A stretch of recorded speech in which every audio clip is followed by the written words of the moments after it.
जय हिंद मेरे प्यारे भाइयों। मैं सुशील तोमर एक बार फिर से हाजिर हूँ आपके सामने। दोस्तों आज आर्मी का पेपर था जिसको फर्स्ट सेकंड और थर्ड शिफ्ट में जो भी पेपर हुए थे, आज उसको लेकर के एनालिसिस कर रहे हैं हम। तो मित्रों देखिए किस टाइप का कैसे पेपर हुआ था। बेटा मैं लाइव ना करके इनको एक रिकॉर्डेड वीडियो के माध्यम से आपके सामने अपलोड कर रहा हूँ, जिसमें बच्चों को ज़्यादा से ज़्यादा टाइम ना लगे, बहुत ही शॉर्ट टाइम में एक आपको एक आइडिया मिल जाए किस टाइप का पेपर आया था, कैसे पेपर आया था, क्या क्या पूछा गया था। तो दोस्तों पहले जैसे मुझे जीएस के जितने भी क्वेश्चन मिले हुए हैं उन सारे के सारे क्वेश्चनों को आप लोगों के सामने रखता हूँ। जैसे मैंने स्टार्टिंग में भी पहले लिख के ही रखा है ताकि टाइम लिखने में भी टाइम ना लगे, जैसे आपका टाइम बर्बाद ना हो। तो दोस्तों जैसे क्वेश्चन आया था मेरा कि गदर पार्टी की स्थापना कितने में हुई थी। तो बेटा गदर पार्टी की स्थापना हुई थी 1913 में। ये गदर पार्टी की स्थापना 1916 में भी हुई थी, ठीक है ना, लेकिन वो एनिवर्सरी नहीं की थी। चलिए इटली का पीएम कौन था। तो बेटा ये था जियोर्जियो मेलोनी। और झारखंड की राजधानी कहाँ है। तो झारखंड की राजधानी थी बेटा मेरी रांची। छत्तीसगढ़ राज्य की राजधानी क्या है, रायपुर है। तो राजधानी से 2 से 3 क्वेश्चन पड़े हैं और राजधानी से क्वेश्चन तीनों शिफ्ट में आ रहे हैं, नहीं भी तो शिफ्ट ऐसी नहीं जिसमें राजधानी से क्वेश्चन नहीं आ रहा हो। तो मेरे भाई राजधानी से मैंने अपने ऑफलाइन में सारे के सारे करा दिए। जो भी पैटर्न आए, जो भी पेपर हो, ये मान के चलिए जैसे पेपर आउट करा दिया हो, सब कुछ करा रखा है, A to Z वैसा ही पूछा जा रहा है जैसा दिया होगा वैसे ही। छत्तीसगढ़ की राजधानी क्या है। तो छत्तीसगढ़ की राजधानी रायपुर है। एग्रीकल्चर स्रोत का संबंध किससे है, क्रिकेट से है। धोलावीरा कहाँ है। बेटा धोलावीरा मेरा गुजरात में है। और ताजमहल कहाँ स्थित है। तो ताजमहल मेरा आगरा में स्थित है। तो मेरे भाइयों इसरो का पूरा नाम क्या है। तो भारतीय अंतरिक्ष अनुसंधान केंद्र। मैंने बार बार चीख करके बताया था क्लास में। तो मेरे ऑफलाइन क्लास वाले सभी छात्रों को बताया कि किस टाइप का पेपर आया था, कितना इजी पेपर आया था। तो इसरो का पूरा नाम जैसा कि आप जानते हो अंतरिक्ष कितना भारतीय अंतरिक्ष अनुसंधान केंद्र है। जर्मनी में कौन सी नदी बहती है। तो बेटा जर्मनी में नदी बहती है राइन या ओको। जो भी ऑप्शन आपको मिलता वही आप लगा देते। मौर्य वंश का संस्थापक कौन था। तो मौर्य वंश का संस्थापक चंद्रगुप्त मौर्य था। भारत के प्रथम उपराष्ट्रपति डॉक्टर राधाकृष्णन। भारत के प्रथम प्रधानमंत्री नेहरू जी थे। और भारत का राष्ट्रीय खेल क्या है बेटा। तो वो है हमारा हॉकी। भारतीय संविधान में वर्तमान कितनी अनुसूचियां हैं। तो बेटा वर्तमान अनुसूचियों की संख्या है मेरी 12 है। इस टाइप का पेपर है, इससे रिलेटेड कुछ भी और थोड़ा सा देखना है तो मैं अगली वीडियो में इनको एक्स्ट्रा फैक्ट से संबंधित एनालिसिस कर दूंगा। चलिए बेटा आगे और बताता हूँ कौन कौन से क्या क्या। तो कुछ आगे आने वाले क्वेश्चन है बेटा कि कान्हा नेशनल पार्क कहाँ स्थित है। तो बेटा कान्हा नेशनल पार्क कहाँ है मेरा। तो ये मेरा एमपी में। आप जानते हो बेटा नेशनल पार्क से ये क्वेश्चन आ रहा है तो इसका मतलब ये है कि आपको जो भी नेशनल पार्क है, मेन में नेशनल पार्क है, वो सारे के सारे नेशनल पार्क भी देख के जाना। हाँ जोशीला दर्रा कहाँ पर है। तो बेटा जम्मू कश्मीर में है। और मोटेरा का सूर्य मंदिर आपको पता है कि मोटेरा सूर्य मंदिर है। मोटेरा का मेरा जो ग्राउंड है, जो भी मेरे स्टेडियम है वो कहाँ है। तो वो मेरा गुजरात में है। तो बेटा मोटेरा का सूर्य मंदिर भी कहाँ होगा, मेरा गुजरात में होगा। इंडिया का पुस्तक किसने लिखी। तो बेटा इंडिया का पुस्तक लिखी थी मेरे मैकस ने लिखी थी। और मेरा हीराकुंड बांध कहाँ है। बेटा राज्य का नाम पूछा था कि हीराकुंड बांध कहाँ है मेरा। तो हीराकुंड बांध मेरा उड़ीसा में। क्षेत्रफल की दृष्टि से सबसे बड़ा राज्य कौन सा बेटा।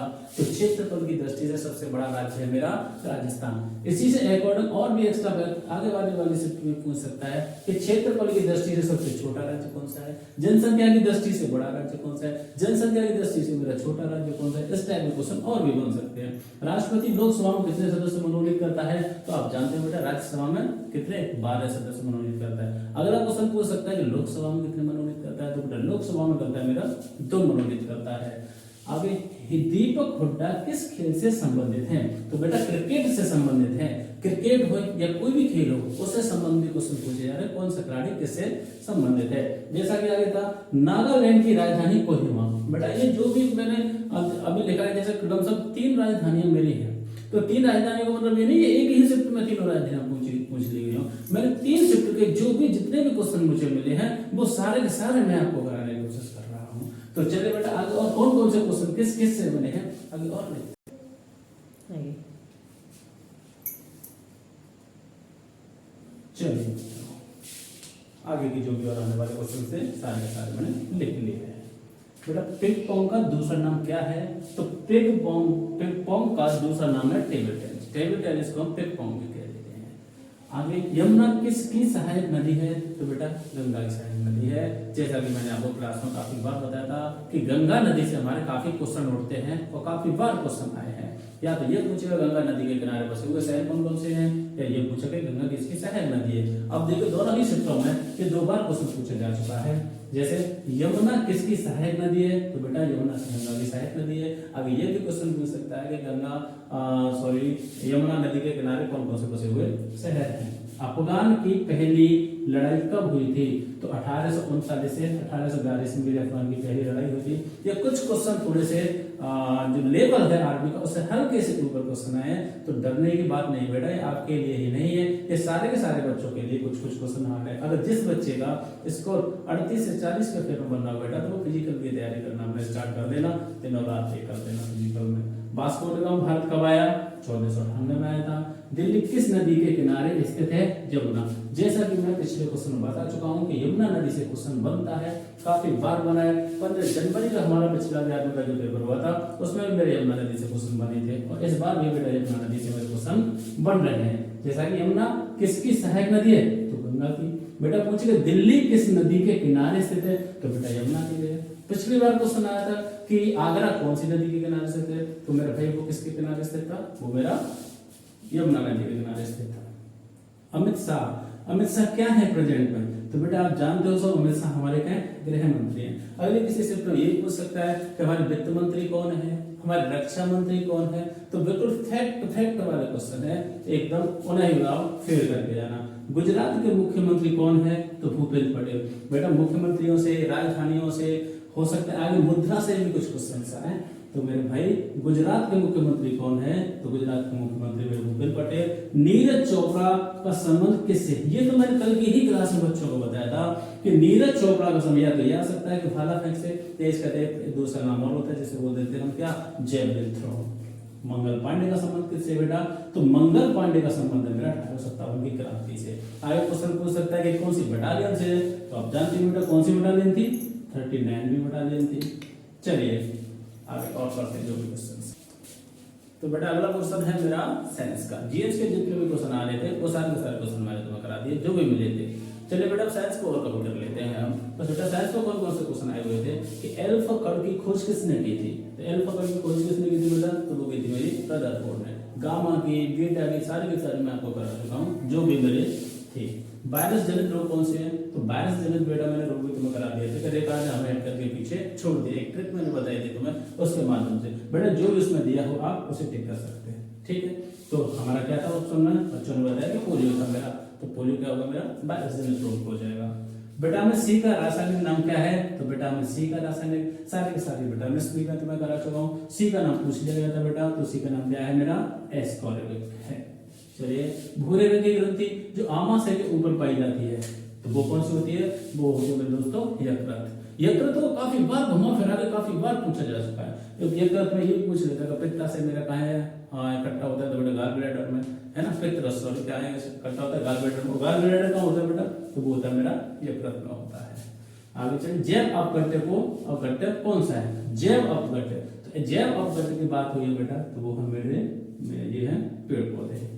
पेनिसिलिन की खोज बड़ा ही मोस्ट इंपोर्टेंट क्वेश्चन है, काफी बार पूछा जा चुका है, काफी परीक्षा में, यही नहीं एसएससी तक की परीक्षा में पूछा जा चुका है। तो बेटा ये क्वेश्चन क्या है कि पेनिसिलिन की खोज किसने की थी, तो वो की थी मेरे दोस्तों अलेक्जेंडर फ्लेमिंग ने करी थी।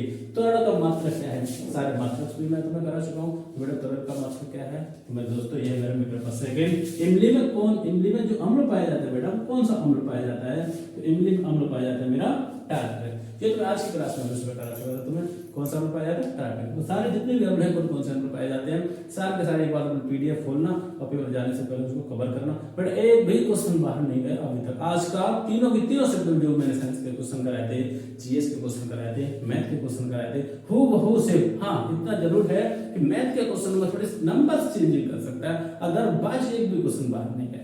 तो चलिए बेटा कुछ और साइंस के क्वेश्चन है उन्हें भी कवर कर लेते हैं। एसिडिक अम्ल का सूत्र क्या है, तो CH3COOH है। जो भी मैंने फॉर्मूलाज थे अम्ल से रिलेटेड और मेरे जो भी रासायनिक रिएक्शन से रिलेटेड वो सारे के सारे भी मैं तुम्हें करा चुका हूँ, एक बार पीडीएफ जरूर देखें। चाकू से काटे जाने वाली धातु कौन सी बेटा, सोडियम। शुक्राणु का निर्माण कहाँ होता है, तो आप जानते हैं बेटा शुक्राणु का निर्माण कहाँ होता है, तो वो होता है बेटा मेरे वृषण में। ग्लूकोज का फॉर्मूला C6H12O6। ये तो बेटा आपको काफी बार आया है और काफी बार मैं आपको करा भी चुका हूँ। आरबीसी का जीवन काल कितना होता है बेटा? 120 दिन होता है। चीख चीख के करा चुका हूँ मैं तुम्हें क्लास में। वनस्पति विज्ञान का जनक क्या होना है? तो बेटा वनस्पति विज्ञान के जनक है मेरे थियोफ्रेस्टस। बेटा जूलॉजी के पूछ सकते हैं, अरस्तु मैंने आपको कराया था, बॉटनी के पूछ सकते हैं, आपको हिस्ट्री के पूछ सकता है आपको। तो जो भी आपके वनस्पति से संबंधित किसी भी संबंधित जो भी जनक की बात हो रही मेरे बेटा, जाने से पहले एक बार जरूर देखना। आप कहेंगे चींटी के डंक में बेटा क्या पाया जाता है? तो चींटी के डंक में बेटा फॉर्मिकम। चींटी हो बेटा, बिच्छू हो, आपका मधुमक्खी हो, जो भी हो, इन सब के जो डंक में क्या पाया जाएगा? फॉर्मिकम पाया जाएगा। सिट्रिकम, सिट्रिकम बेटा क्या होता है? तो हम जानते हैं कि सिट्रिकम बेटा होता है ये मेरा खट्टा पदार्थ होता है। क्या होता है मेरा भाई? खट्टा पदार्थ। खट्टा पदार्थ चाहे वो नींबू हो बेटा, संतरा हो, है ना, कुछ भी हो खट्टा पदार्थ, उसमें क्या पाया जाएगा? तो बेटा उसमें पाया जाएगा मेरा सिट्रिकम पाया जाएगा। तो साइंस से रिलेटेड जितने क्वेश्चन आए थे, लमसम मिले थे, वो भी मैंने आपको करा चुका हूँ बेटा। कुछ कॉमन क्वेश्चन ऐसे हैं जो मैथ के ज्यादातर बच्चों को याद नहीं रहते। हो सकता है जो क्वेश्चन बच्चों ने बताया मुझे उससे रिलेटेड ही मैं आपको बताऊंगा। एक आध जो भी क्वेश्चन थोड़ा नंबर भले ऊपर नीचे हो सकता है, होगा सेम टू सेम वही बेसिक, और कुछ तो बिल्कुल सेम के सेम क्वेश्चन है। तो चलिए मित्रों, थोड़ा कुछ मैथ के क्वेश्चन को भी और एनालिसिस कर लेते हैं। चलिए दोस्तों, तो कुछ मैथ के क्वेश्चंस थे, देखते हैं। अब मुझे बताने की तो जरूरत ही नहीं, बताइए इसमें से मैं क्या बताऊं आपको। कोई भी ऐसा क्वेश्चन है जो आपसे नहीं आता हो या मैंने आपको नहीं कराया हो। आपको पता है ना कि 41 इसका बेटा स्क्वायर क्या होगा? स्क्वायर कितने अच्छे से समझाएंगे। आपको पता है भाई कितना हो जाएगा? 4 हो जाएगा। 54 है बेटा, 54 को परसेंट में कन्वर्ट करोगे, क्या करोगे? 54। और मैंने काफी बार बताया था जो परसेंट का साइन है वैसे बेटा इसका मतलब ही होता है अपॉन 100। बेटा काट ही काटोगे, 2 से बेटा 27 बार कट जाएगा, 2 से बेटा 50 बार कट जाएगा, कितना हो जाएगा? 27/50 हो जाएगा। मेरे भाई ये क्वेश्चन कितनी बार कराया था मैंने, तो ऐसा क्वेश्चन हो ये आपको पूछ रहा हो, क्या करना है बेटा? इसका स्क्वायर करके 2 माइनस कर दीजिए। आप करोगे बेटा 12 का स्क्वायर 144 हो जाता है बेटा, 2 माइनस कर देते तो कितना हो जाएगा मेरे भाई मेरे दोस्त? 142 हो जाएगा। 36 डिग्री का पूरक बताइए। हम जानते हैं बेटा सबसे पहली बात कि पूरक कोण होता ही क्या है, मैंने आपको बताया था पूरक कोण मेरे भाई 90 डिग्री का होता है। जब आप बताइए कि पूरक कोण मेरे 90 डिग्री का होता है तो मेरे दोस्त जब 36 मुझे मिल गया तो कितने की और जरूरत है? आप कहोगे 90 करने के लिए गुरु 36 तो मेरे पास है, 54 की और जरूरत है। तो बेटा पूरक कोण कितना हो जाएगा 36 का मेरे दोस्त? वो कितना हो जाएगा मेरा? 54 डिग्री हो जाएगा। त्रिभुज का परिमाप, तीनों भुजाएं दी हुई बेटा, किससे क्वेश्चन में आया था? त्रिभुज का परिमाप पूछा गया था और त्रिभुज का, और जब तीनों भुजाएं दी हुई हो तो परिमाप आप जानते हैं बड़े अच्छे से मैंने आपको बताया था। जो भी भुजाएं दी हुई हो, तीनों भुजा से रिलेटेड जो क्वेश्चन आया था आप अच्छे से कर सकते थे। चलिए दोस्तों, आगे और क्वेश्चन कौन से थे देख। तो चलिए मित्रों, नेक्स्ट क्वेश्चन क्या है? नेक्स्ट क्वेश्चन की तरफ चलते हैं।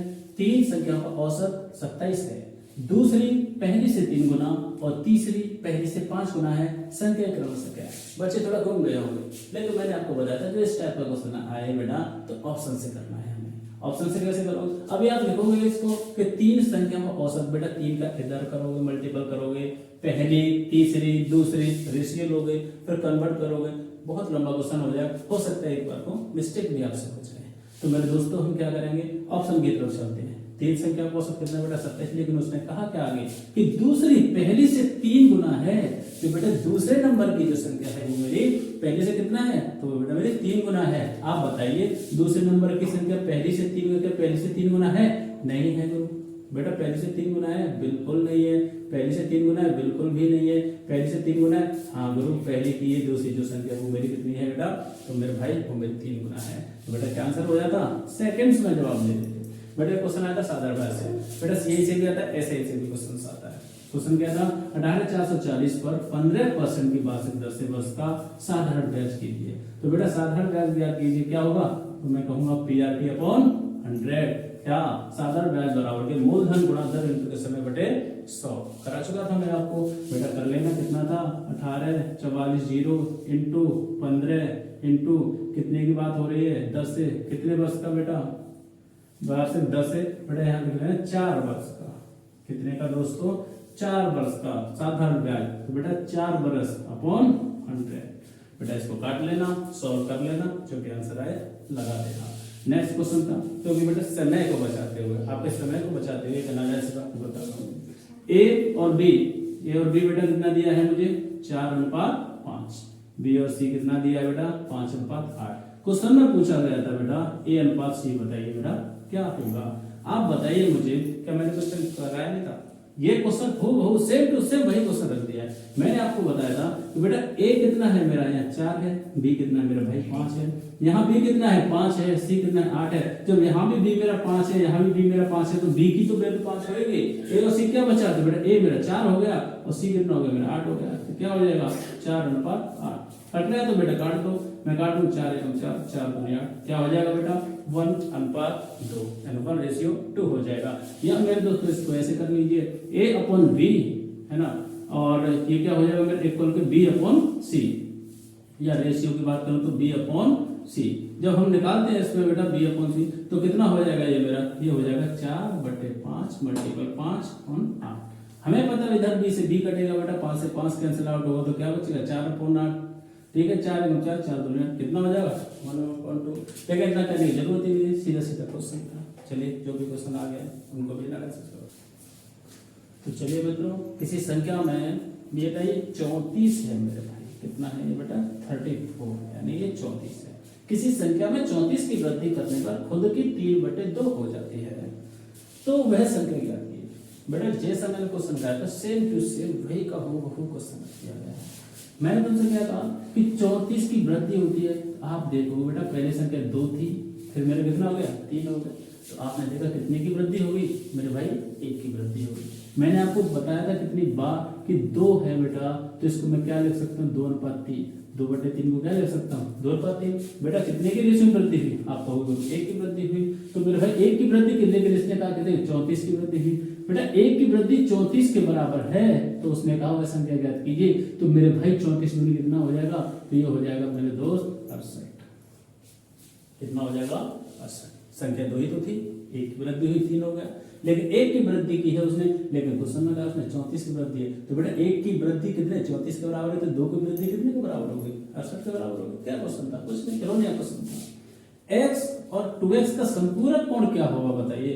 बेटा पूरक से संपूरक से मैं आपसे पहले कह चुका हूं कि क्वेश्चन आएगा, पूरक से भी क्वेश्चन पूछा जा चुका है, संपूरक से भी पूछा जा चुका है। तो बेटा संपूरक कोण होता क्या है? तो मेरे दोस्त मैंने बताया था तुम्हें कि संपूरक कोण बेटा 180 का होता है। उसमें 180 में बेटा एक एंगल मेरा कितना है x है, दूसरा मेरा 2x है। मान लीजिए मेरा एक एंगल कितना, मैंने ये बना दिया बेटा, ये मेरा x है, ये मेरा 2x है, लेकिन मुझे इतना पता है कि दोनों का जो ऐड करूंगा तो कितना आना चाहिए 180 आना चाहिए। तो मेरे दोस्त 2x और 1x कितना होगा 3x। मैं ये नहीं बोल सकता कि 2x प्लस के x दोनों को इक्वल कर दूं तो 180 आना चाहिए, बिल्कुल आना चाहिए। 3x से बेटा अगर इसको काट दूं तो कितनी बार कटेगा 60 बार। आप देखोगे एक एंगल कितने का होगा 120 का हो गया, एक एंगल कितने का होगा बेटा 60 का होगा। कितना आंसर हो गया 60 का आंसर हो गया। 1/5 को परसेंट में बदलिए बेटा, 1/5 को परसेंट में बदलोगे तो आप क्या करोगे, तो भाई 1/5 को परसेंट में बदलना है। जब भिन्न हो तो 100 का गुणा करेंगे, सिर्फ सिंपल संख्या हो उसमें तो हम 100 का भाग दे देते हैं। तो बेटा क्या करेंगे इसमें हम 100 का गुणा कर देंगे। 5 से काटो कितनी बार 20 बार। बेटा कितना आंसर आ गया आपको 20% आ गया।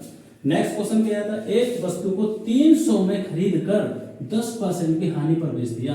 तो मेरे भाई आप एक बात बताइए मुझे, किसी वस्तु को मैंने 300 में खरीदा, बेटा जेब खर्च कितना हुआ 300, हानि कितने की हुई 10% की। परसेंट हमारी कितने की होती है 100 की होती है। 100 में से जब 10% की हानि है तो इसका मतलब 90% उसने बेचा होगा। तो बेटा 90/% के लिए 100, 00 से 00, 9 से अगर मैं मल्टीपल करूं 9 × 27, आप कहोगे कि कितना आ गया बेटा 270 आ गया। क्या क्वेश्चन था, कुछ नहीं। तो इस टाइप के क्वेश्चन आए थे जो बहुत इजी क्वेश्चन थे। 1-2 क्वेश्चन जीएस में थोड़ा सा हार्ड क्वेश्चन पड़ा है, आपके लेवल से थोड़ा सा ऊपर है, तो उससे हमें डरना नहीं बेटा। फिर भी 40 प्लस तो सबके हो रहे हैं, जिसके भी मार्क्स 40 प्लस हो रहे हैं और 30 से प्लस भी हो रहे हो बेटा, वो जल्द से जल्द फिजिकल की तैयारी शुरू कर दें।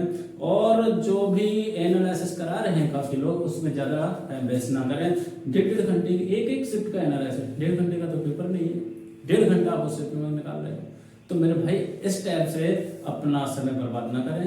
मैंने पूरे 3 शिफ्ट में से जितने भी मुझे कॉमन क्वेश्चन मिले थे सबका एनालिसिस बताया मैंने। 10 से 15 मिनट के बीच में कर दिया है, 20 मिनट में कर दिया है। तो इस टाइप की मेरी वीडियो को शेयर एंड सब्सक्राइब जरूर करें बेटा, और ज्यादा से ज्यादा अपने दोस्तों में इसको शेयर करें, जो भी आपके दोस्त हो। क्यों? क्योंकि 15 से 20 मिनट में इतने सारे क्वेश्चन कोई नहीं कराएगा आपको। ठीक है बेटा, तो एक बार देख लेना, और जैसे क्वेश्चन दिए हैं उन्हीं के आधार पर ही, इससे रिलेटेड ही एक्स्ट्रा फैक्ट से संबंधित है जितने भी मेरे क्वेश्चन हैं वो सारे के सारे क्वेश्चन को और ठीक फिल करके जाना। तो आई होप, मैं उम्मीद करता हूँ कि आपकी स्टडी में मेरी जो वीडियो है बहुत बहुत शेयर करेगी। जय हिंद, जय भारत।